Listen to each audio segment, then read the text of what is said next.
जिज्ञासु मित्रों, बहुत बहुत अभिनंदन है आप सभी का दिव्य सृजन में। प्रत्येक दिवस की भांति आज फिर हम यहाँ पर लाइव चर्चा का यह कार्यक्रम शुरू कर रहे हैं और आज का विषय श्रीमद् भगवद गीता से हम श्रवण कर रहे हैं और श्रीमद् भगवद गीता के अंतर्गत कुछ विचार हमने श्रवण कर लिए हैं, लेकिन आज जो विचार है श्रीमद् भगवद गीता के दूसरे अध्याय सांख्य योग नामक अध्याय का हम प्रारंभ करेंगे। तो सांख्य योग के अंतर्गत भगवान श्री कृष्ण अर्जुन को शिक्षा देना शुरू करते हैं दूसरे अध्याय से। भगवान वाच के जो श्लोक हैं वह दूसरे अध्याय से ही प्रारंभ होते हैं। प्रथम अध्याय में संजय उवाच है, धृतराष्ट्र उवाच है, लेकिन श्री भगवान का उवाच नहीं है। श्री भगवान के वचन, उनके विचार, उनका उपदेश यदि शुरू होता है तो वह दूसरे अध्याय से ही शुरू होता है। दूसरे अध्याय से ही उपदेश मिलना शुरू होता है। लेकिन कैसे प्रारंभ होता है? तो अब तक जो हमने सुना कि अर्जुन किस प्रकार से युद्ध भूमि में अपने पूरे कुटुंब को देखकर, अपने पूरे कुटुंबी, अपने भाईजन, अपने चाचा, ताऊ, दादा, गुरुजन, सबको देखकर मोहित हो जाता है, अवसाद से ग्रस्त हो जाता है, विषाद से ग्रस्त हो जाता है और उसके अंग जो हैं वो कांपने लग जाते हैं। पैनिक अटैक होता है। इसको अगर हम आज के टाइम में, आज की जो साइकोलॉजिकल टर्म है इसके लिए पैनिक अटैक, अचानक से घबराहट होना, भय लगने लग जाना, डर लगने लग जाना, हाथ पैर फूलना, पसीने छूटना, कंपन आ जाना। कई बार नेगेटिव सिचुएशन में आदमी को पैनिक अटैक हो जाता है। अर्जुन को भी वैसे ही पैनिक अटैक हो रहा है, क्योंकि अर्जुन पहले तो उत्साह में कहता है कि हे कृष्ण, युद्ध भूमि के मध्य में मेरे रथ को ले चलिए, मैं देखना चाहता हूं। लेकिन जब देखता है तो मोह के वशीभूत हो जाता है कि अरे, मेरा पूरा परिवार जो है युद्ध भूमि में खड़ा है मरने के लिए, जीत कर भी मुझे कोई लाभ नहीं दिखाई देता, विजय प्राप्त कर कर भी मुझे कोई लाभ नजर नहीं आता। फिर मुझे क्या करना चाहिए? मैं यह युद्ध नहीं करूंगा। कुछ ऐसा ही निर्णय अर्जुन का है और यही बात वह भगवान श्री कृष्ण को कह रहा है और तर्कों के साथ कह रहा है, क्योंकि वो जानता है कि यदि मैं ऐसा कहूंगा तो कोई मेरा समर्थन तो नहीं करेगा। ना कृष्ण करेंगे, ना मेरे भाई करेंगे, भीम आदि, युधिष्ठिर, नकुल, सहदेव, ये भी मेरा समर्थन नहीं करेंगे और ना ही कृष्ण करेंगे। तो वो अपनी बातों को पाप पुण्य की बातें लेकर कि ये पाप है, ये पुण्य है, ऐसा करने से स्वर्ग की प्राप्ति होती है, ऐसा करने से नरक की प्राप्ति होती है, इन सभी तर्कों के साथ वह अपनी बात को भगवान श्री कृष्ण के समक्ष रखता है। वह यह भी कहता है कि युद्ध होने से, युद्ध के बाद स्त्रियां अनाथ हो जाती हैं, बच्चे अनाथ हो जाते हैं और फिर वर्ण संकर संतानों की उत्पत्ति होती है। ये सारा विचार किसका है? ये सारा विचार किसका है? एक बात ध्यान रखिएगा कि श्रीमद् भगवद गीता में जो भी लिखा है उसे आप भगवान कृष्ण का विचार नहीं कह सकते। यहां पर प्रथम अध्याय में और दूसरे अध्याय के प्रारंभ में भी पाप और पुण्य की जो बातें हैं, स्वर्ग और नरक आदि की जो बातें हैं, वह सब अर्जुन कह रहा है, मोहवश कह रहा है। वर्ण संकर संतान का जन्म लेने की चिंता भी अर्जुन को है, कृष्ण को नहीं है। क्योंकि श्री कृष्ण कर्म सिद्धांत में विश्वास करते हैं। इसीलिए व्यक्ति को अपने पुण्य से ही सुख की प्राप्ति होती है, कुल की प्राप्ति होती है। तो श्री कृष्ण के लिए समस्या नहीं है। इसीलिए श्रीमद् भगवत गीता का अध्ययन करें तो कोई भी बात गीता के नाम पर लेकर कह देने से उचित नहीं होगा। अभी कोई महानुभाव ऐसे ही ये वर्ण संकर वाली बात कह रहे थे, कुछ दिन पहले की बात है। गीता में लिखा, ठीक है, गीता में लिखा जरूर है, लेकिन वो भगवान श्री कृष्ण का उपदेश नहीं है।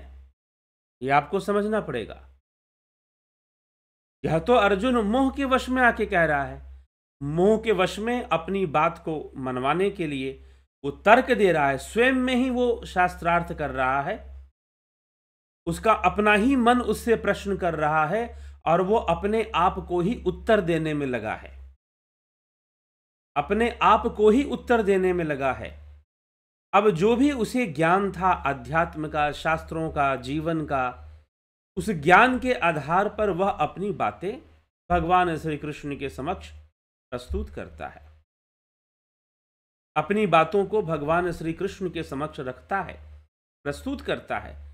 तो श्री कृष्ण उसकी बातों को सुनते हैं, आश्चर्यचकित होते हैं कि युद्ध भूमि में यहां खड़े होकर अब ये कैसी बातें कर रहा है।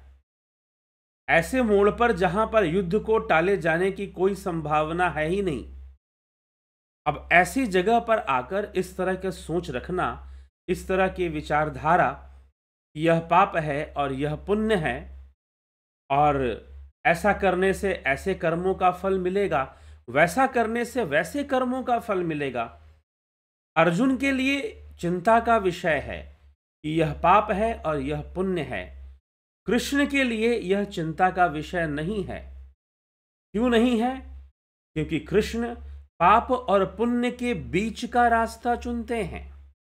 ये ध्यान रखिएगा, कृष्ण पाप और पुण्य के मध्य का रास्ता चुनते हैं, मध्य का रास्ता बताने वाले हैं श्रीमद् भगवद गीता में, कि ना तो तू पाप के मोह में रह और ना ही पुण्य के मोह में, ना ही तू पाप के फल से भयभीत हो और ना ही पुण्य के फल से मोहित हो।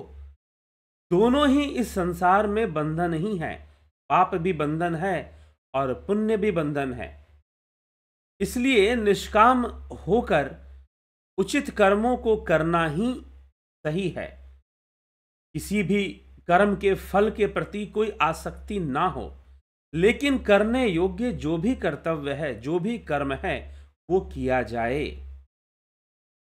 वो किया जाए। तो इसलिए हे अर्जुन, इस समय तेरे पास जो कर्तव्य है, तेरा जो कर्म है, वो तुझे करना चाहिए, बिना इस बात की चिंता किए कि पाप का फल क्या होगा और पुण्य का फल क्या होगा, पुण्य का क्या फल होगा। क्योंकि यह भी एक बहुत बड़ा मोह है। कई बार आदमी पुण्य इकट्ठा करने में कुछ अच्छा काम करता है और कई बार मान सम्मान एकत्र करने के लिए, दिखावे के लिए भी अच्छा काम करता है। उसे मिलता वैसे ही है जिसने जैसे किया है। यदि निष्काम भावना से किया है तभी उसे उचित फल की प्राप्ति हो सकती है, लेकिन ऐसा नहीं होना चाहिए कि वो फल में आसक्त हो। कृष्ण यही समझाएंगे। लेकिन सबसे पहले भगवान कृष्ण आश्चर्य करते हैं कि अर्जुन, तुझे इस समय, इस काल में ऐसा मोह कैसे प्राप्त हो गया। तो दूसरे अध्याय में जाकर श्री भगवान अर्जुन से कुछ कहते हैं। अर्जुन कहता है, तम तथा कृपया विष्ट मश्रु पूर्णाकुलिक्षणम विषिदंत मीदम वाक्यम वाच मधुसूदन। संजय बोला, इस तरह आंसू भरे कातर नेत्रों से युक्त, करुणा से घिरे हुए उस शोकातुर अर्जुन से भगवान मधुसूदन ने यह वचन कहा। क्या कहा? कुतस्त्वा कश्मलमिदं विस्मय समुपस्थितम अनार्य जुश्च स्वर्गीयम कृति कर्मर्जुनम। हे अर्जुन, तुझे यह श्रेष्ठ पुरुषों से असेवित खर्ग का विरोधी और अपकीर्ति करने वाला और इस रण क्षेत्र में क्यों हुआ?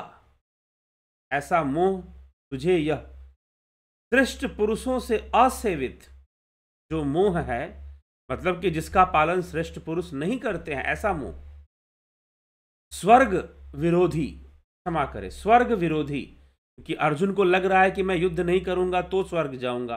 कृष्ण कहते हैं कि नहीं, तेरा यह निर्णय ही स्वर्ग विरोधी है और साथ ही साथ अपकीर्ति वाला है, अपकीर्ति वाला है। अनार्थ जुष्टम स्वर्गयम कीर्ति कर्म अर्जुन,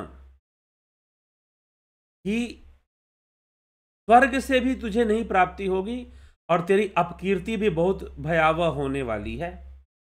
क्लैब्यम मासा स्म गम पार्थ नैतित्युपपद्धते क्षुद्रम हृदय दौर्बल्यम त्यक्तवोतिष्ठ परम तपः। क्लैब्यम मा स्म गम गमः पार्थ नैतत्व युपद्धते क्षुद्रम हृदय दौर्बल्यम। तू हृदय की दुर्बलता को, तू कायरता को और नपुंसकता को क्यों प्राप्त हो रहा है? तू अपने भीतर कायरता मत ला, तुझमें यह शोभा नहीं पाती है। हे शत्रुपातन, हे शत्रुतापन, हृदय की क्षुद्र दुर्बलता नपुंसकता को तू त्याग दे और युद्ध के लिए खड़े हो जा। कथम भीष्ममहं संख्ये द्रोणं च मधुसूदन इषुभिः प्रतिवोत्स्यामि पूजारहा वरिसूदन। अर्जुन ने कहा कि हे मधुसूदन, रणभूमि में पितामह भीष्म और गुरु द्रोण के साथ मैं किस प्रकार बाणों से युद्ध कर सकूंगा, क्योंकि हे अरिसूदन, वे दोनों ही पूजा के पात्र हैं, दोनों ही पूजनीय हैं। पूजार हावरिसूदन, रणभूमि में अपने पितामह भीष्ममहं संख्ये द्रोणं च मधुसूदन, हे मधुसूदन, मैं कैसे इनका सामना करूंगा, कैसे बाणों से इनका संहार करूंगा, कैसे इनसे युद्ध करूंगा, ये मेरे गुरु तुल्य हैं। अब अर्जुन मेन पॉइंट पर आता है। मुख्य बात उसके लिए समस्या क्या है? हम सोच सकते हैं कि क्या अर्जुन को यह मोह ऐसा क्यों हो रहा है। उसके लिए दुर्योधन के साथ युद्ध करना कोई बहुत बड़ी बात नहीं, दुशासन के साथ, कौरवों के साथ नहीं, लेकिन उसके लिए धर्म संकट का सबसे बड़ा जो विषय है वह यह है कि वह अपने पितामह और गुरुजन से, कृपाचार्य, द्रोणाचार्य, इनसे भला युद्ध कैसे करेगा। वो स्वयं भीष्म पितामह सेनापति बनकर खड़े हैं, इसीलिए भीष्म पर्व नाम है। उनसे भला युद्ध कैसे संभव हो पाए? उनके ऊपर बाणों का संधान करना, जैसे ही भीष्म पितामह को अर्जुन देखता है, अर्जुन के हाथ पैर फूल जाते हैं कि इतने प्रिय मैं अपने भीष्म पितामह के प्रति बाणों का संधान भला कैसे कर सकता हूं। तो ये अर्जुन का सबसे बड़ा मोह है। और भगवान कृष्ण यहां पर कहते हैं कि अर्जुन, तू ऐसी कायरता, ऐसी दुर्बलता और ऐसी नपुंसकता को क्यों प्राप्त हो गया है। अब यहां पर विचार करना है कि श्री कृष्ण अर्जुन से ऐसे शब्दों का प्रयोग क्यों करते हैं। अर्जुन वीर है, बलशाली है, धनुर्धर है, तपस्वी है, इसमें कोई संशय नहीं है, इसमें तनिक भी संशय नहीं है। लेकिन फिर भी उसे कायर कहा जा रहा है, उसे नपुंसक कहा जा रहा है। गुरून् हत्वा ही महानुभावो श्रेयो भक्तुम भोज्यम पीह लोके हत्वार्थ कामांस्तु गुरुनिहैव भुंजीय भोगान रुधिर प्रदिग्धान। भोगान रुधिर प्रदिग्धान, ऐसे महानुभाव पूज्यों को न मार कर इस जगत में भीख मांग कर खाना भी अच्छा है। ब्रह्मचारी बनकर मुझे भिक्षाटन करना पड़े तो बेहतर है कि मुझे, मेरे द्वारा, मैं भीष्म पितामह और अपने गुरु पर मैं बाणों का संधान करूं। इससे बेहतर है कि मैं भीख मांगकर, भिक्षाटन कर कर अपना जीवन यापन कर दूं, क्योंकि इन गुरुजनों को मारकर इस संसार में रुधिर से सने हुए अर्थ और काम रूप भोगों को ही तो भोगूंगा, अर्थात उनको मारने से भी केवल भोग ही तो मिलेंगे, और क्या मिल जाएगा। इसीलिए मैं इनका वध नहीं करना चाहता। हम यह नहीं जानते कि हमारे लिए क्या करना अच्छा है। न चैत द्विद्धम कतरन्नो गरीयो यद्वा जयेम यदि वान ज्वायेयु याने वहत्वा न जी विषामस्ते अवस्थिता प्रमुखे धार्त राष्ट्रा। अर्थात हम यह नहीं जानते कि हमारे लिए क्या करना उचित है। हम ये नहीं जानते हमारे लिए क्या करना अच्छा है। हम जीतेंगे या वो हमको जीतेंगे।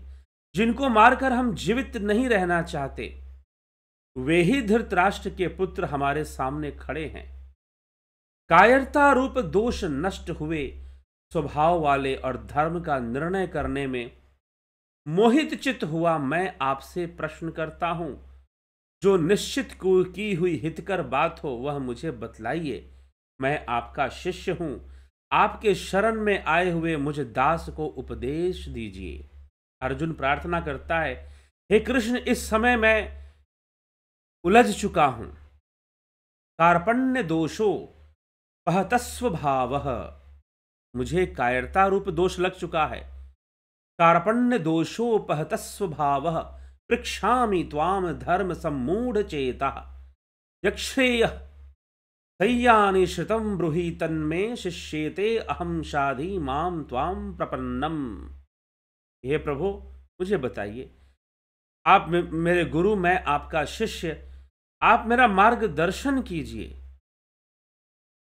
क्योंकि पृथ्वी में निष्कंटक धन धान्य संपन्न राज्य को या देवताओं के स्वामित्व को पाकर भी मैं ऐसा कोई उपाय नहीं देख रहा हूं जो मेरी इंद्रियों के सुखाने वाले शोक को दूर कर सके। इस प्रकार से अर्जुन अपनी समस्या का समाधान जानना चाहता है। अर्जुन अपनी समस्या का समाधान पूछ रहा है कृष्ण से कि आप मेरा मार्गदर्शन कीजिए, मैं तो इस कायरता को प्राप्त हो चुका हूं। अब श्री कृष्ण ही कहते हैं कि तू कायरता को प्राप्त हो चुका है, तू नपुंसकता को प्राप्त हो चुका है। अब ऐसे शब्दों का प्रयोग श्री कृष्ण अर्जुन के प्रति करते हैं। तू युद्ध के लिए खड़ा हो जा, यह समय ऐसी विचारधारा का नहीं है। लेकिन अर्जुन के सामने समस्या है कि उसके समक्ष उसके पितामह खड़े हैं, जिनसे वो बहुत प्रेम करता है, अतिशय प्रेम करता है, अत्यधिक प्रेम करता है। और साथ ही साथ द्रोण भी खड़े हैं, जिनका वो प्रिय शिष्य है। वो द्रोणाचार्य जो नहीं चाहते थे कि अर्जुन के सिवा कोई धनुर्धर हो। पूरे विश्व में अर्जुन की सामना करने वाला दूसरा कोई धनुर्धर नहीं होना चाहिए, ये द्रोणाचार्य की इच्छा थी। आज वह द्रोणाचार्य जिन्होंने इतना प्रेम दिया, इतना ज्ञान दिया और ऐसे अर्जुन को बनाया, अर्जुन जैसे वीर को उन्होंने निर्मित किया अपने ज्ञान से, तो फिर आज अर्जुन को उनके सामने खड़ा होना पड़ रहा है। भीष्म पितामह के सामने खड़ा होना पड़ रहा है, जिसके सामने जो उनके पिता समान थे, पितामह भी थे। तो बाल्य अवस्था से जिनकी गोद में अर्जुन खेला है और जिनके प्रति जानता है कि भाई इनकी कोई इच्छा भी नहीं है, कि ये इनकी तो कोई इच्छा ही नहीं है। भला भीष्म पितामह की क्या इच्छा होगी? उनको कोई लालच नहीं है कि उन्हें पूरा जो भी जमीन जायदाद राज्य का भोग है दुर्योधन को चाहिए। भीष्म पितामह को तो कुछ चाहिए भी नहीं। भीष्म पितामह को तो कुछ चाहिए भी नहीं। तो जब कुछ चाहिए ही नहीं भीष्म पितामह को, फिर भी युद्ध में खड़े हैं वो, और अर्जुन उनसे युद्ध करना चाहता है। दुख है उसे कि वो नहीं करना चाहता। समाधान पूछता है श्री कृष्ण से। श्री कृष्ण उसे दो शब्द बोलते हैं, एक तो नपुंसकता और एक कायरता। अब हमें इस शब्द पर ही आज हम थोड़ी चर्चा करते हैं। हम आगे बढ़े। भगवान कृष्ण के आध्यात्मिक उपदेश और सांख्य दर्शन के जो उपदेश हैं, सांख्य शास्त्र के जो उपदेश जो भगवान कृष्ण अभी देने वाले हैं, हम उस पर जाएं उससे पूर्व इन दो शब्दों का जो प्रयोग श्री कृष्ण करते हैं, एक तो तू कायरता को प्राप्त हो चुका है, कार्यपंता इसे कहा जाएगा, और दूसरा तो हृदय दौर्बल्यम, नपुंसकता को तू प्राप्त हो चुका है। अब प्रश्न ये उठता है कि हृदय दौर्बल्यम या नपुंसकता उसे क्यों प्राप्त हुई और इसका अर्थ क्या है? कायरता का क्या अर्थ है? नपुंसक होने का क्या अर्थ है? कायर कौन है और नपुंसक कौन है? साधारणतः हम नपुंसक कह देते हैं उन लोगों को जिनके अंदर संतान उत्पन्न करने की क्षमता ना हो, उन्हें नपुंसक कह दिया जाता है। लेकिन यहां पर भगवान ऐसे शब्द का प्रयोग अर्जुन के लिए कर रहे हैं और उसे कायर भी कह रहे हैं, जबकि वह बहुत बड़ा योद्धा है। लेकिन आज मोह के वशीभूत हो वह कर्तव्य विमूढ़ होने पर लगा हुआ है। वह नहीं चाहता कि भला ये कैसा लगेगा मुझे कि जिन हाथों ने मुझे पाला है, पोषा है, उन्हीं को मैं काट दूं, आज उन्हीं पर मुझे शस्त्र चलाना पड़े। अर्जुन के लिए यही सबसे बड़ा धर्म संकट है और वो कह देता है कि ठीक है, बाकी जो भी हैं, लेकिन ये दो लोग, एक तो द्रोणाचार्य और एक भीष्म पितामह, भला इनके प्रति मैं बाणों का संधान कैसे कर सकता हूं? ये कैसे संभव है? और युद्ध भूमि में सबसे सामने यही दोनों खड़े हैं। सेनापति बनकर भीष्म पितामह खड़े हैं, उनके साथ द्रोणाचार्य भी खड़े हैं, और इनके प्रति मुझे बाणों का संधान करना पड़े, नहीं, ये मुझसे नहीं होगा।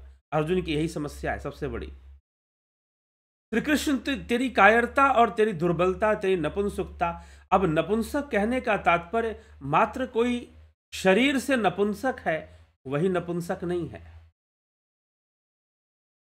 शरीर से नपुंसक होना मात्र इसलिए महाभारत का युद्ध जो है उसमें जो पात्र हैं और उनकी जो घटनाएं हैं, उनका जो जीवन है, वह सब जो है बहुत सारी शिक्षाएं प्रदान करता है।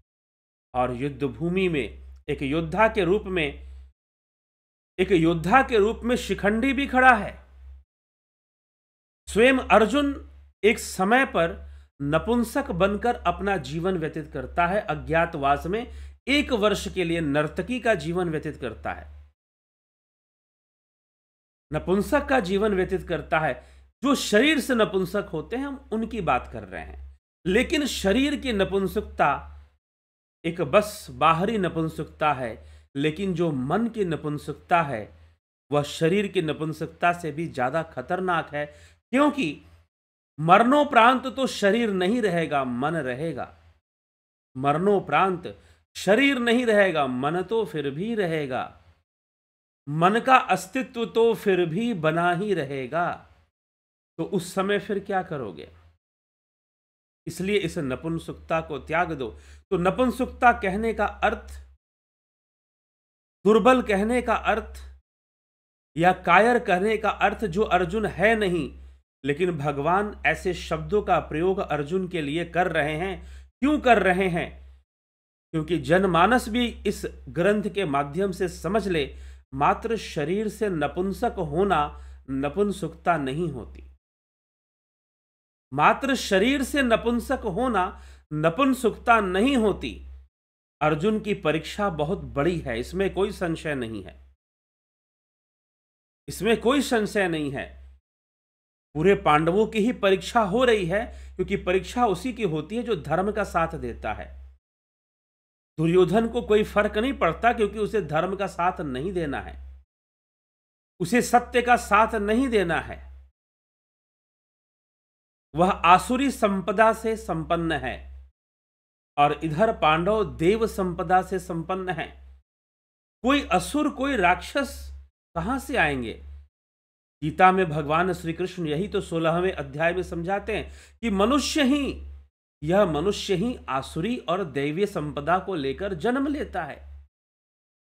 अलग अलग लोग हैं, कुछ लोग देवीय संपदा को लेकर जन्म लेते हैं, कुछ लोग आसुरी संपदा को लेकर जन्म लेते हैं। तो जो आसुरी संपदा को लेकर जन्म लिए हैं उन्हें तो ज्यादा फर्क नहीं पड़ेगा। अर्जुन को चिंता है पाप पुण्य कर्म की चिंता है, सामने गुरुजन है उनकी चिंता है, द्रोणाचार्य हैं, पितामह हैं, भीष्म हैं, उनकी चिंता है कि मैं इनके प्रति भला युद्ध कैसे कर सकता हूं।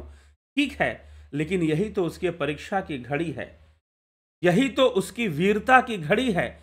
अर्जुन, महावीर अर्जुन, जिसने अपने तपोबल से भगवान शिव को भी प्रसन्न कर कर पशुपास्त्र प्राप्त कर लिया, ब्रह्मास्त्र को भी प्राप्त कर लिया, अनेक दिव्यास्त्र प्राप्त कर लिए, महान तपस्वी अर्जुन आज हार रहा है, अपने मन से हार रहा है। उसकी वीरता को चुनौती है, उसके शारीरिक बल को चुनौती नहीं है, उसकी एकाग्रता के बल को भी चुनौती नहीं है, लेकिन उसके मानसिक बल को चुनौती मिल रही है। क्या लड़ पाएगा इस मोह से? शत्रुओं से तो तू लड़ लेगा, शत्रुओं से लड़ लेगा, क्या अपनों से लड़ पाएगा? महाभारत का युद्ध कोई धनुष बाण का ही युद्ध नहीं है। महाभारत का युद्ध मन से लड़े जाने वाला युद्ध है, जो अर्जुन को लड़ना है। ठीक है, अर्जुन हर जगह वीर साबित होता है, आज तक जितने भी युद्ध हुए उसमें सब जगह उसने अपनी वीरता का प्रदर्शन किया। सब जानते हैं कौरवों की सेना में अगर सबसे बड़ी चिंता है तो बस अर्जुन की ही चिंता है। धृतराष्ट्र भी को भी चिंता है तो बस एक ही व्यक्ति की चिंता है, यह अर्जुन। इसके पास जितनी शक्तियां हैं, इसके पास जो ज्ञान है, उसके बल पर यह अकेला ही कौरवों को परास्त कर सकता है। यह धृतराष्ट्र भी जानते थे, अकेला ही यह सामर्थ्यवान है सबको हरा देने में, पराजित कर देने में। लेकिन फिर भी अर्जुन, यहां पर अर्जुन के लिए समस्या है, अपने मन की लड़ाई की समस्या है, और वो मन से हार रहा है, मन से पराजित हो रहा है। इसलिए नपुंसकता मात्र शरीर से नपुंसक हो जाने से कोई नपुंसक नहीं, क्योंकि पांडवों के सेना में शारीरिक रूप से एक नपुंसक भी योद्धा बनकर खड़ा है। इसीलिए बहुत सारी शिक्षाएं और हमें देशनाएं मिल जाती हैं, वहां पर शरीर से नपुंसक भी तो एक खड़ा है युद्ध भूमि में पांडवों के पक्ष में। श्री कृष्ण कहते हैं कि असली नपुंसक तो अर्जुन तू है इस समय, वास्तव में नपुंसकता तेरे अंदर आ चुकी है। भगवान कृष्ण नपुंसक होने का अर्थ समझा रहे हैं, कायर होने का अर्थ समझा रहे हैं। अर्जुन के माध्यम से कायरता किसे कहते हैं, नपुंसकता किसे कहते हैं? क्या तुम धर्म के मार्ग पर चलते हुए धर्म को सर्वोपरि बना सकते हो? अब चाहे तुम्हारे सर्वप्रिय जन ही तुम्हारे सामने क्यों ना आ जाए, सबसे प्रिय व्यक्ति ही तुम्हारे सामने क्यों ना आ जाए, तुम्हें बस धर्म की पालना करनी है, मोह का त्याग करना है, तुम्हें धर्म के रास्ते पर रहना है, सत्य के रास्ते पर बने रहना है, सत्य के रास्ते पर टिके रहना है। इसी से तुम्हें स्वर्ग की प्राप्ति है, इसी से तुम्हें मोक्ष की प्राप्ति है। तुम्हें उसका त्याग नहीं करना है, यह योग है। श्री कृष्ण आगे समझाते हैं यह योग है, इसलिए अर्जुन तू योगी बन जा। तो पहले तो अर्जुन को डांट पड़ती है, फटकार पड़ती है कि तू कायर हो चुका है, तू नपुंसक हो चुका है। श्री कृष्ण नपुंसकता का असली अर्थ बताने में लगे हुए हैं। हम भी विचार करें अपने जीवन में कि क्या हम धर्म का निर्णय कर सकते हैं। सबसे बड़ा निर्णय धर्म का निर्णय होता है, ये ध्यान रखिएगा। लेकिन व्यक्ति कई बार अपने मान सम्मान, अपनी ख्याति, अपना क्रेडिट लेने के लिए, देखिए ये बहुत ही गंभीर बात है अर्जुन के लिए, क्योंकि सबको अपना मान सम्मान प्रिय होता है। सबको लगता है कि समाज हमें अच्छा कहे, इतिहास हमें अच्छा बोले, हमें अच्छा कहे।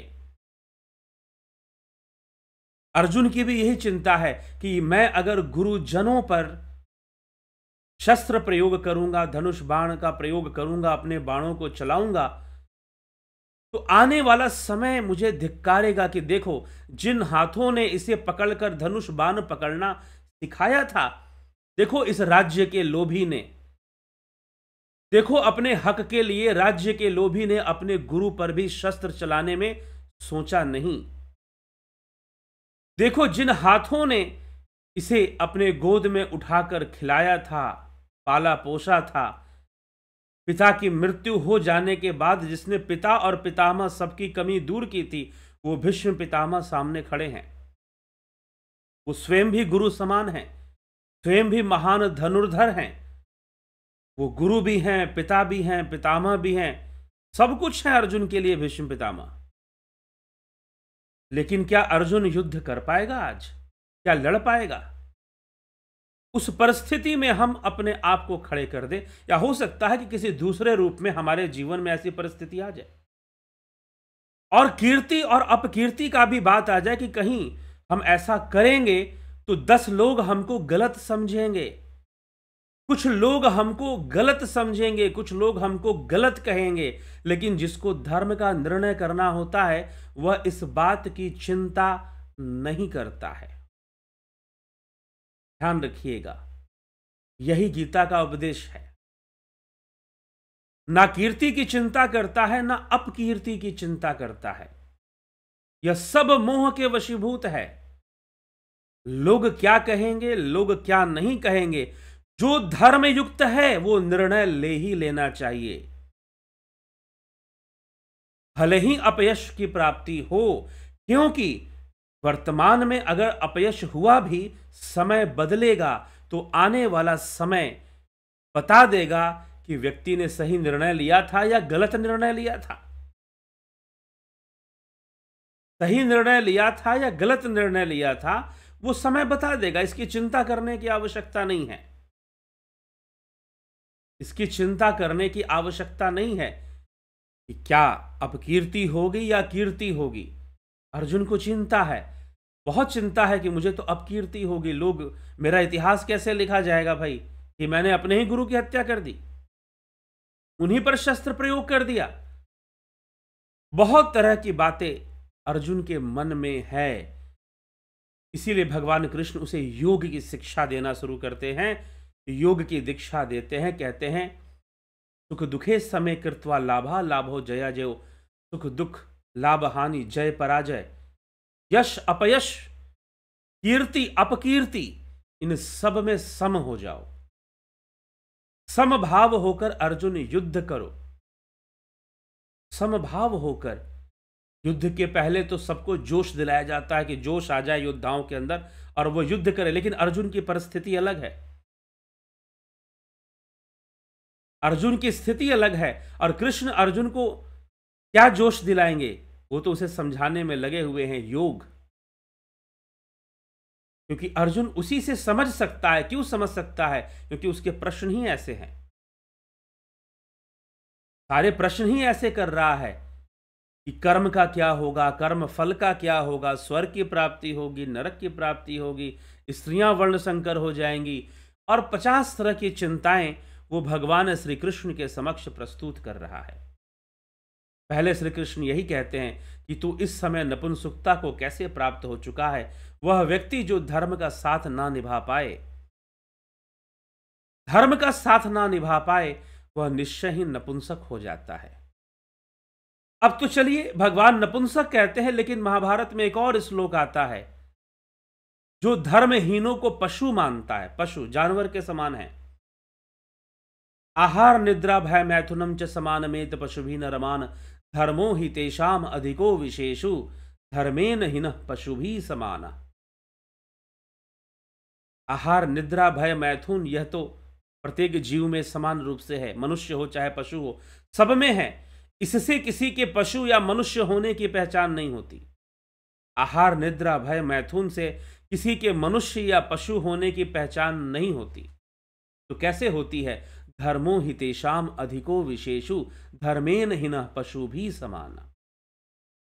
जो धर्म से हीन है मात्र वही पशु है, और जो धर्मवान है मात्र वही मनुष्य है। जो धर्म से युक्त है, जो योग से युक्त है, वही मनुष्य है। श्री कृष्ण के कहने का अर्थ है, अगर गीता का मत का अगर हम निचोड़ निकालें तो जो योगी नहीं वह मनुष्य भी नहीं। योग ही आपको मनुष्य बनाता है। सच पूछिए तो योग ही आपको मनुष्य बनाता है। अगर आप योग मार्गी नहीं तो फिर समझ लो कि आप तो मनुष्य भी नहीं हैं। इसलिए योग करना जरूरी है। योग की समझ हमारे अंदर पैदा होनी चाहिए कि योग क्या है। और श्री कृष्ण भगवान वही अर्जुन को समझाने में लगे हैं। लेकिन अर्जुन जिस नपुंसकता को, जो धर्म का मार्ग नहीं चुन पा रहा है, जो इतनी मानसिक बल, भले ही उसके अंदर मंत्र बल है, मंत्रों की शक्तियां हैं, सिद्धियां हैं, दिव्यास्त्र हैं, बहुत बड़ा बाहुबली है, लेकिन अपने चयन में वो धर्म का चयन नहीं कर पा रहा है। धर्म का चयन नहीं कर पा रहा है।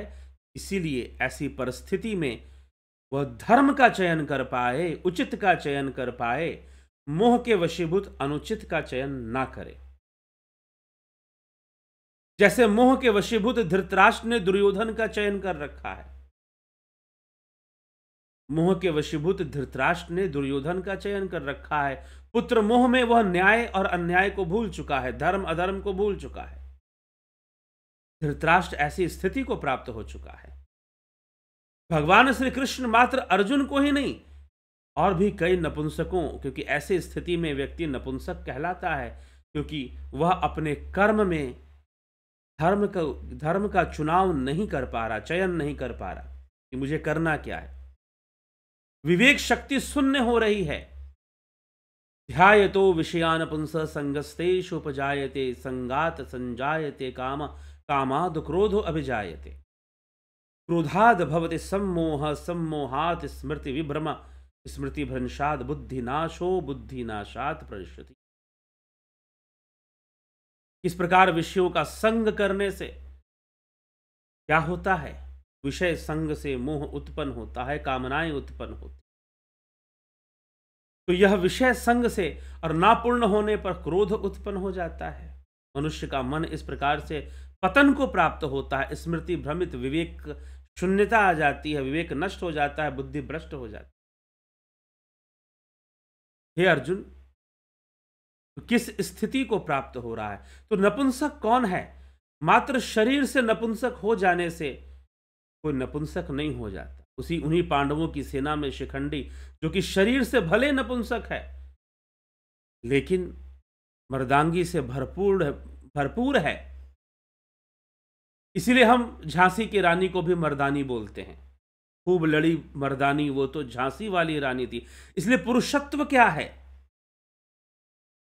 पुरुषत्व क्या है? पुरुषत्व किसी शरीर का नाम नहीं है, किसी बॉडी स्ट्रक्चर का नाम पुरुषत्व नहीं है, या मर्दांगी भी किसी बॉडी स्ट्रक्चर का नाम नहीं है। पुरुष का शरीर हो जाने मात्र से कोई पुरुष नहीं हो जाता। इसीलिए पुरुषत्व को प्राप्त होना। तो आज अर्जुन को नपुंसक कहा जा रहा है।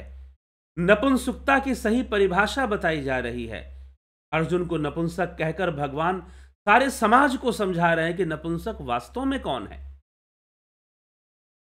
वास्तव में नपुंसक कौन है, ये हमें विचार करना चाहिए। और कायर कौन है? कोई कितना भी बल दिखाए, कितना भी दम दिखाए, कितना भी दम दिखाए, कितना भी बल दिखाए, क्या फर्क पड़ता है? लेकिन बल का प्रदर्शन कहां करता है?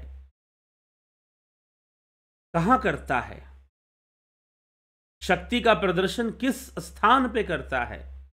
दूसरों को नीचा दिखाने के लिए, शोषण करने के लिए किसी का, या फिर कल्याण करने के लिए? तो बल का प्रयोग कहां किया जा रहा है, यह महत्व है। तो अर्जुन के सामने धर्म युद्ध खड़ा है, लेकिन अर्जुन यहां से भाग रहा है, इसलिए वो कायर है। और वो किसी से डर के नहीं भाग रहा कि भाई कोई बहुत बड़ा योद्धा उसके सामने खड़ा हो और उसे युद्ध करना पड़ेगा, डर के नहीं भाग रहा।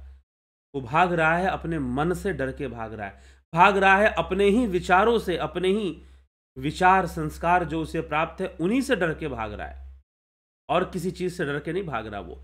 इसीलिए वो कायर भी है और इसीलिए वो नपुंसक भी हो है। तो वीरता इस बात में नहीं है कि आप अधर्म पूर्वक भ्रष्टाचार से इतना धन एकत्र कर लोगे। वीरता है कि आप अपनी ईमानदारी से, आप अपनी निष्ठा से, आप अपने योग के मार्ग पर चलते हुए अपने जीवन को कितना बेहतर बना पाओगे और समाज का कितना कल्याण कर पाओगे।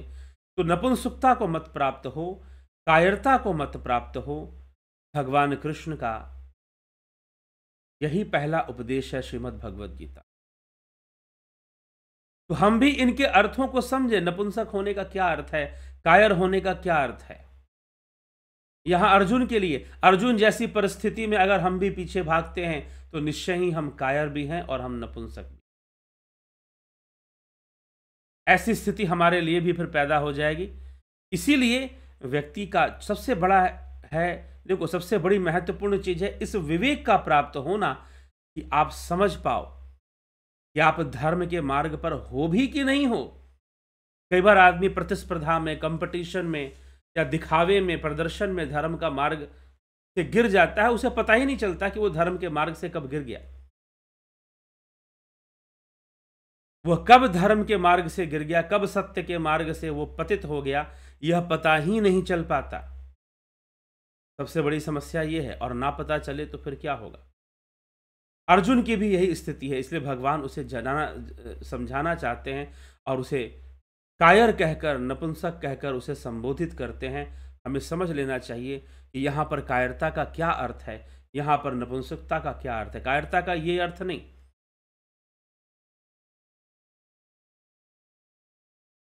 कि कोई रण छोड़कर भाग जाए या युद्ध भूमि से चला जाए तो वो कायर हो जाएगा, ऐसी भी बात नहीं है। अगर युद्ध लड़ने से डरे तो अर्जुन को युद्ध लड़ने से डरने का कोई मतलब नहीं है। वो युद्ध का सामना करने के लिए तैयार है, संधान, शस्त्रों का संधान करने के लिए भी तैयार है, लेकिन उसके लिए समस्या ये है कि जब वो अपने भीष्म पितामह के सामने खड़ा होगा तो उनसे नजरें कैसे मिलाएगा और कैसे बाणों का संधान करेगा। जब वो अपने गुरु द्रोणाचार्य के सामने खड़ा होगा और उनसे नजरें मिल गई तो कैसे उसके बाद वो धनुष बाण का प्रयोग कर पाएगा, उसके लिए तो भारी समस्या हो जाएगी। लेकिन कुछ भी हो, उसे धर्म की पालना तो करनी है, इसलिए मोह के वशीभूत हो ऐसी स्थिति को प्राप्त होने के कारण भगवान श्री कृष्ण उसे कायर बोलते हैं। और वो प्रश्न भी करता है कि मेरी कायरता नष्ट हो जाए, ऐसा मैं क्या करूं, आप मुझे उपदेश कीजिए। और यहीं से भगवान श्री कृष्ण का उपदेश शुरू होता है। तो जिज्ञासुओं, आज का यही विशेष बिंदु है कि वास्तविक कायरता या वास्तविक नपुंसकता का क्या अर्थ है। किसे हम नपुंसक माने, किसे हम कायर माने। चलिए, अगर आप शारीरिक दुर्बलता नपुंसकता को कहेंगे तो अर्जुन तो ऐसा नहीं है, फिर उसे नपुंसक क्यों कहा जा रहा है। फिर भी उसे नपुंसक कहा जा रहा है, क्यों कहा जा रहा है। क्योंकि गलत स्थान पर विपरीत विचारधारा, उसे महाभारत के युद्ध में उसे युद्ध करना था, लेकिन विपरीत विचारधारा उसे आ रही है जो कि इस समय नहीं आनी चाहिए।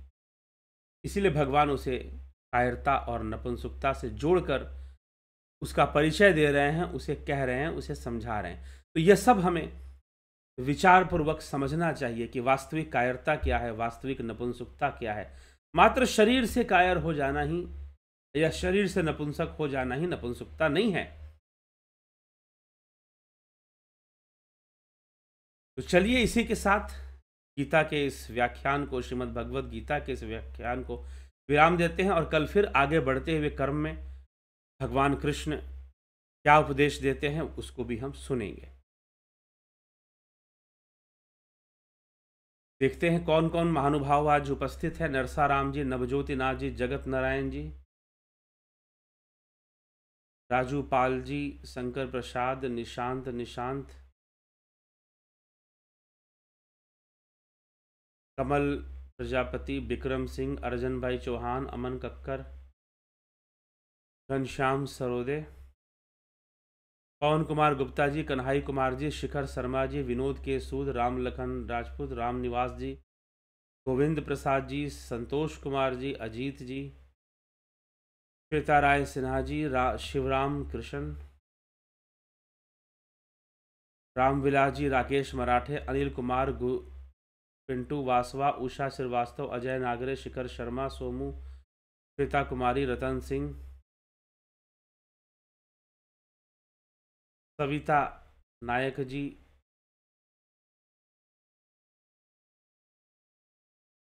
भीखू कुचाड़िया जी, माधुरी कोल्हे, घनश्याम मौर्य, जलाराम रायका, बिमला शाह जी, राहुल तिवारी जी, निशांत,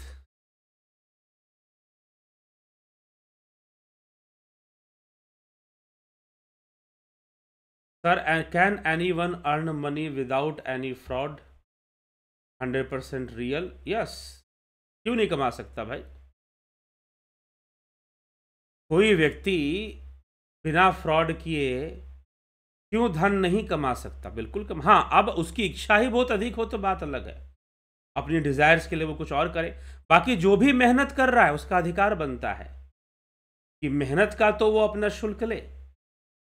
अगर वो मेहनत कर रहा है जिसमें कि उसका मेहनत लग रहा है, वो उसका अधिकार बनता है कि वो मेहनत का शुल्क ले। एक व्यापारी भी है, अगर हमारे घर के पास दुकान खोलकर हमें सामान बेच रहा है तो वो कहीं से लेके आ रहा है, तो ये उसका अधिकार बनता है कि वो वस्तु में वो वहां से आने का भी शुल्क जो खर्चा हुआ वो उसमें जोड़ दे,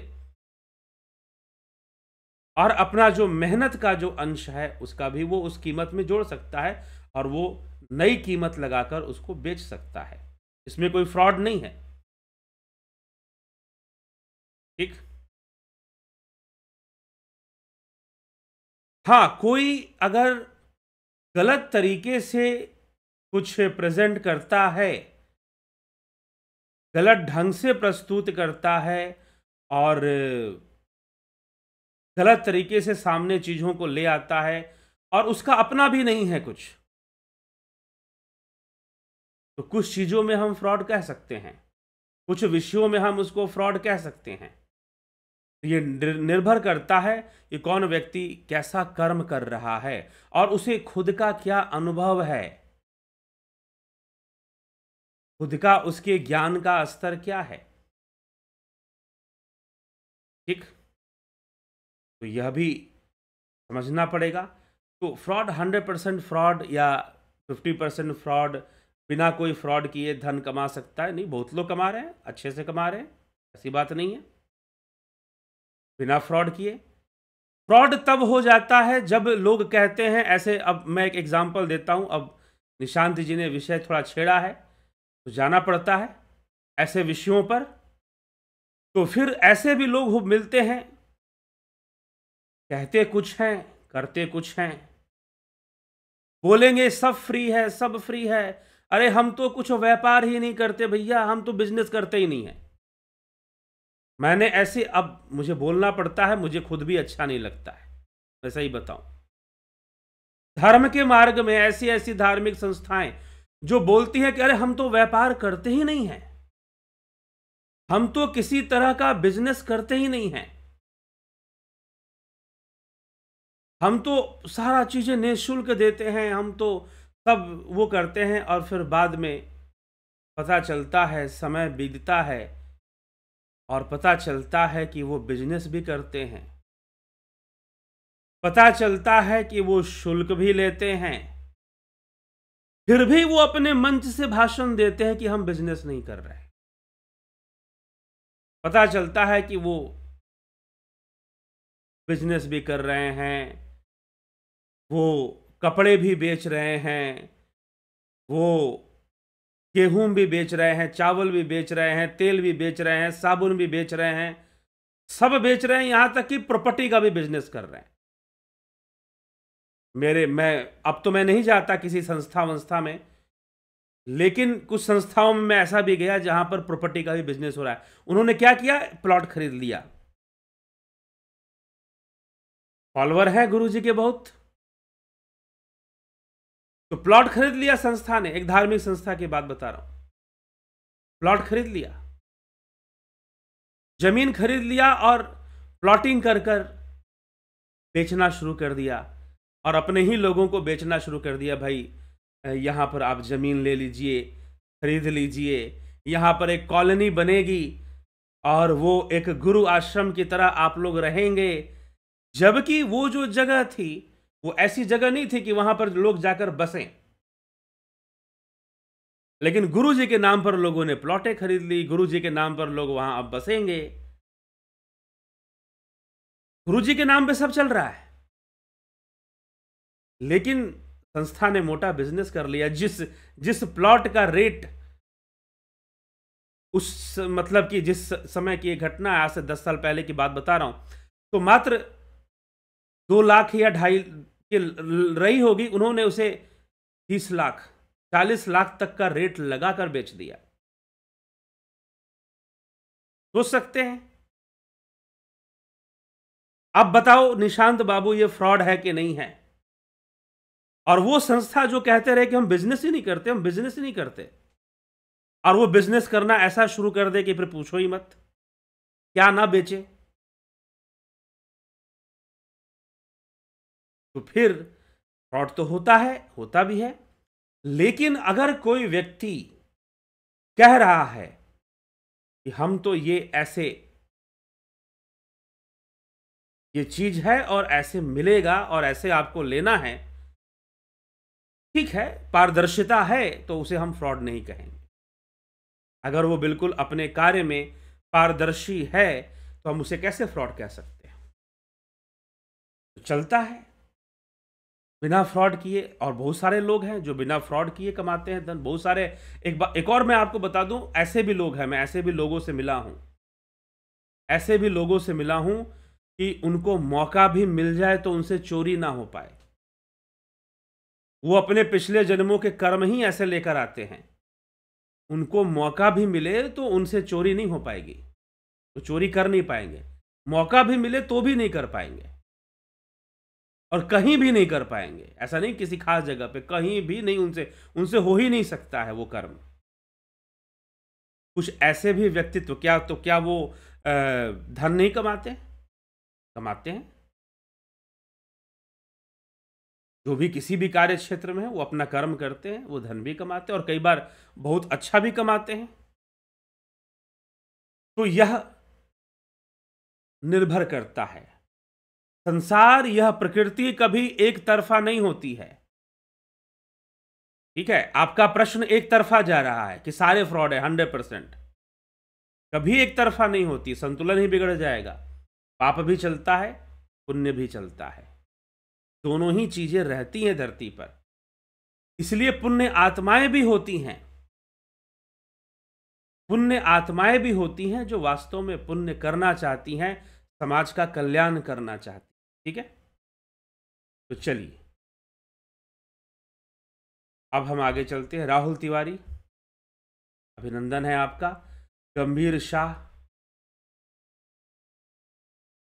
Sharmananda Pandit, Omraj Hembrom, spiritual with scientific proof, Mahendra Joshi, Vishu Pawar, Nutan Bhatt, mister ASR। उस समय के ज्ञानी ध्यानी तपस्वी लोग इतने उच्च स्थिति में पहुंचकर भी मन से माया से हार जाते थे, तो आज के कलयुग में इंसानों की मुक्ति तो असंभव सा कार्य है। मुक्ति तो होगी ही, जो करेगा। इसमें संभव असंभव वाली बात नहीं है। प्रकृति का सिद्धांत तो अपना काम करेगा, वो करता ही रहेगा, उसे कोई रोक नहीं सकता है। तो इसीलिए मुक्ति भी असंभव हम नहीं कह सकते, हाँ कठिन कह सकते हैं, असंभव नहीं कह सकते। इस विषय में भगवान कृष्ण चर्चा करते हैं। आज का कलयुग, कल का कलयुग, ये सब हमने बनाए हैं। ये त्रेता युग था, ये द्वापर युग था, ये कलयुग था। प्रकृति के सिद्धांतों को इससे कोई लेना देना नहीं। हाँ, प्रकृति की अपनी चाल है, उसमें हम जहां पर सतोगुण का हावी हुआ वहां पर हमने सतयुग कह दिया, फिर हमने त्रेता कह दिया, फिर हमने द्वापर कह दिया, फिर हमने कलयुग कह दिया। ये हमने ही तो बनाए हैं, मनुष्य ने ही तो बनाए हैं। कर्म का सिद्धांत काम करेगा, योग का सिद्धांत कार्य करेगा। जो योग मार्गी बनेगा वो मुक्ति को भी प्राप्त करेगा, क्यों नहीं प्राप्त करेगा। ठीक, तो इससे फर्क नहीं पड़ता कि कलयुग में ऐसा और सतयुग में ऐसा, और शास्त्र भी यही मानते हैं कि कलयुग में तो और जल्दी होगा ये सब। विशु पवार जी, राहुल तिवारी, जीवन में बहुत बदलाव आया है। आपकी लाइव चर्चा सुनने के बाद जरूर बदलाव का लाभ उठाइए, अवश्य आना चाहिए बदलाव। पारस नाथ जी, प्रथमेश काशीनाथ जी,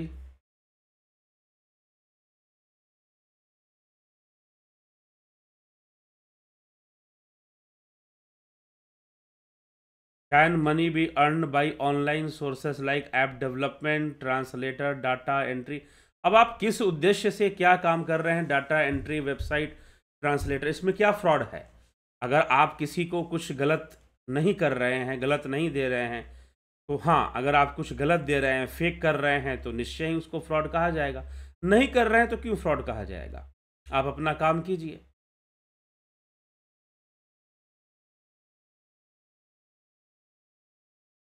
गुरुजी, आज के सारे ज्ञानी कहते हैं कि गृहस्थ में रहकर योगी बनो। उदाहरण के लिए पुराने ऋषियों को बताते हैं, लेकिन आज के ज़माने में योग ध्यान परिवार में 100 टेंशन के साथ कैसे संभव है। सब परिस्थितियों से संभव है। योग में वो बल है कि आप परिस्थितियां बदल दो।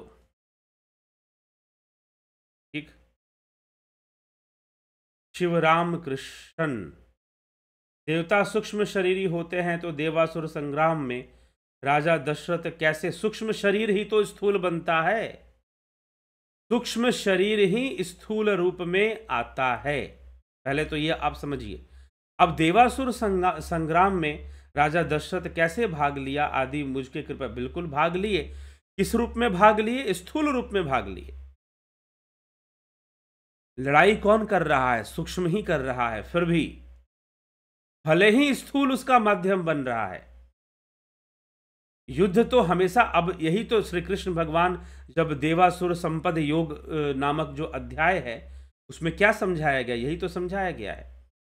यहां पर भी तो देवासुर संग्राम चल रहा है। महाभारत में भी दुर्योधन का पक्ष असुरों का पक्ष है, अर्जुन का पक्ष पांडवों का पक्ष देवताओं का पक्ष है।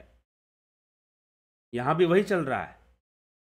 ठीक, तो यदि कोई राक्षस बहुत बलशाली हो गया, प्रकृति को बहुत नुकसान पहुंचाने लगा, मन मर्जी का कार्य करने लगा, तो ऋषि मुनि सब मिलकर फिर उनका सामना करने के लिए ऐसे राजाओं को, ऐसे वीरों को खड़ा करते हैं कि भाई इन असुरों का सामना करो और देवताओं की रक्षा करो। देवताओं की रक्षा, यह देवता तुम्हारा साथ देंगे यदि तुम उनके लिए कार्य करो, प्रकृति के लिए कार्य करो। यह सबसे बड़ी देवी प्रकृति स्वयं है, प्रकृति के अंग हैं। तो देवता कौन है, वो संपूर्ण शक्ति जो हमें जीवन प्रदान कर रही है, वो सब देवता ही हैं। उनको जो नुकसान पहुंचा रहा है, पर्यावरण को नुकसान, अब आप का भी कथा पढ़िए। अब रावण चाहता है कि रावण अगर ऋषियों को कष्ट पहुंचाना चाहता है तो रावण क्या करता है, रावण वन को नष्ट करता है, प्रकृति को क्षति पहुंचाता है। रावण यज्ञ को क्षति पहुंचाता है, ब्राह्मणों की हत्याएं करवाता है, गौ को हत्या, गाय की हत्या क्यों करवा रहा है भाई रावण? क्योंकि उसे पता है इससे दैवीय शक्ति कमजोर होगी, प्रकृति को कितना नुकसान पहुंचा सकता है, वो कर रहा है वो। तो यह सब आसुरी प्रवृत्ति हो जाती है फिर। ठीक, तो यह देवासुर संग्राम तो चलता ही है, बिल्कुल चलता है। तो उस आसुरी प्रवृत्ति को नष्ट करने के लिए राजा दशरथ भी जाते हैं, कैकेयी के संग इस युद्ध में भाग लेते हैं और ऋषि मुनियों की सहायता करते हैं, देवों की सहायता करते हैं। वो देव जो आसुरी ताकतों को रोकने में लगे रहते हैं। जी हाँ, प्रकृति के अंदर ऐसी शक्तियां काम करती रहती हैं जो आसुरी ताकतों को रोकने में लगी रहती हैं। लेकिन आसुरी शक्ति भी अपनी ताकत को लगाने में लगी रहती है, नित्य प्रयासरत रहती ही रहती है। समझे? तो यह भी साथ में है।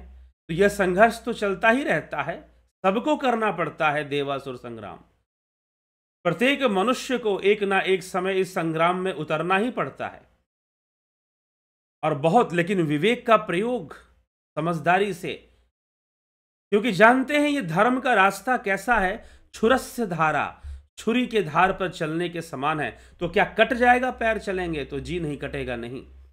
छुरी के धार कहने का मतलब कि वो इतना संकीर्ण है कि वहां से गिरने का, फिसलने के चांसेस बहुत ज्यादा होते हैं। हम धर्म की सही सही पहचान कर पाए, चुनौती आती है। कई बार जो कार्य हम कर रहे होते हैं सेवा के नाम पर, धर्म के नाम पर, वो सेवा ही अधर्म के रूप में परिवर्तित हो जाता है। जिसे आप गुरु सेवा के नाम पर कर रहे हैं, ईश्वर सेवा के नाम पर कर रहे हैं, वही कई बार अधर्म का रूप धारण कर लेगी, धर्म से बदलकर अधर्म हो जाएगी। लेकिन अगर कोई विवेकी व्यक्ति होगा तो समझ जाएगा कि यहां पर यह गड़बड़ हो रही है, यहां पर सेवा के नाम पर भी अधर्म चल रहा है और ऐसी चीजें चल रही हैं, तो फिर वहां दिक्कत आ जाएगी। तो ये सारे विषय बनते हैं। तो धर्म के रास्ते पर चलना, वास्तव में यह कोई निश्चित नहीं है कि धर्म के रास्ते पर चलना किसे कहते हैं, ठीक है। तो इसीलिए धर्म के मार्ग पर चलना यह बहुत ही विवेक का विषय है, बहुत विवेक। इसीलिए भगवान कृष्ण यहां पर नपुंसक, कायर, ये सब शब्द का प्रयोग कर रहे हैं। यह बहुत ही विवेक का विषय है कि हम सही सही धर्म का निर्णय ले सके। और इसमें जो भगवान कृष्ण है वो धर्म धुरंधर हैं। कृष्ण ही एक ऐसा चरित्र है जो इस बात की कोई चिंता नहीं करते कि यश मिलेगा या अपयश मिलेगा, कीर्ति होगी या अपकीर्ति होगी। यह कार्य इस समय करना उचित है तो उचित है, यह करना चाहिए, भले वो देखने में अच्छा ना लग रहा हो। ऐसी परिस्थितियां बन सकती हैं कई बार जीवन में कि कोई कार्य देखने में अच्छा ना लग रहा हो, ऐसा प्रतीत हो रहा हो कि भाई ऐसा करने से तो लोग गलत समझेंगे, ऐसा करने से तो लोग बुरा समझेंगे, लेकिन हो सकता है कि वो सही हो। यह व्यक्ति के अपना अपने व्यक्ति का निर्णय और अपने अपने विवेक की व्यवस्था है। वह क्या सोचकर कर्म कर रहा है, कैसे कर्म कर रहा है, यह सब उसकी अपनी अपनी सोच है, अपनी अपनी जैसी उसकी समझ है वैसा निर्णय वो लेगा। लेकिन उसे चिंता नहीं करना चाहिए कि कीर्ति मिलेगी, अपकीर्ति मिलेगी, यश मिलेगा, अपयश मिलेगा। जो उचित है उस मार्ग पर उसे चलना चाहिए और कष्टों को सहते हुए चलना चाहिए, कोई भी कष्ट सामने आए। चलिए, मनीष यादव जी, ध्यान कब करना चाहिए, किसका ध्यान करना चाहिए, कितनी देर करना चाहिए? कोर्स ज्वाइन कर लीजिए। हेमंत प्रजापति जी, ध्यान योग का कोर्स चलता है, अभी यह कोर्स चल रहा है, लेकिन अभी आप ज्वाइन नहीं कर पाएंगे। 1 दिसंबर से, ज़्यादा दिन नहीं है, आज 28 तारीख हो गई है, 29, 30 2 दिन और है, फिर 1 दिसंबर के बाद आप नए कोर्स में ज्वाइनिंग शुरू हो जाएगी। आप ज्वाइन कर सकते हैं। ध्यान योग विधि पूर्वक सीखिए, शास्त्र सम्मत तरीके से जो ध्यान योग है उसको सीखिए, जानिए और उसका अभ्यास कीजिए, ठीक है। तो उसके लिए ध्यान के बारे में आप पूछ रहे हैं, तो अभी तो यही आपको हम कहेंगे। तो 20 दिसंबर से आगे कोर्स आपको मिलेगा, तो उसकी ज्वाइनिंग शुरू हो जाएगी 1 तारीख से। शिवराम कृष्ण जी, राजेश भाई मकवाना जी, तो बहुत बहुत अभिनंदन है आप सभी का, आभार है। और इसी के साथ आज के कार्यक्रम को हम यहाँ विराम देते हैं। कल फिर 9 बजे लाइव चर्चा में कार्यक्रम को आगे बढ़ाएंगे और कार्यक्रम को आगे बढ़ाकर हम ही आगे के जो बहुत अच्छे विषय हैं श्रीमद् भगवद गीता के, उनको भी हम श्रवण करेंगे, उनका भी हम लाभ उठाएंगे, ठीक है। बहुत बहुत आभार है आप सभी का, ठीक। तो इसी के साथ हम विराम देते हैं। शबीर भाई कह रहे हैं, वाह गुरु बनने के काबिल हो पर अभी गुरु नहीं बन सकते। तो कोई बनने का शौक नहीं है कि आप मुझे गुरु बोले, बस मैं जो जानता हूँ बता रहा हूँ। और मैं समाज में कोई ऐसा वेश धारण करके भी नहीं रहता कि कोई मुझे गुरु कहे, ठीक है। तो यह विषय है, इसलिए शबीर जी बहुत ही अच्छी बात है। ये कोई कमेंट का विषय नहीं है, आप रिपोर्ट कार्ड दीजिए, जो आपसे लेंगे उनको दीजिए, ठीक है, व्यर्थ की बातें हैं। चलो ठीक है, शिवराम कृष्ण जी, हेमंत प्रजापति जी,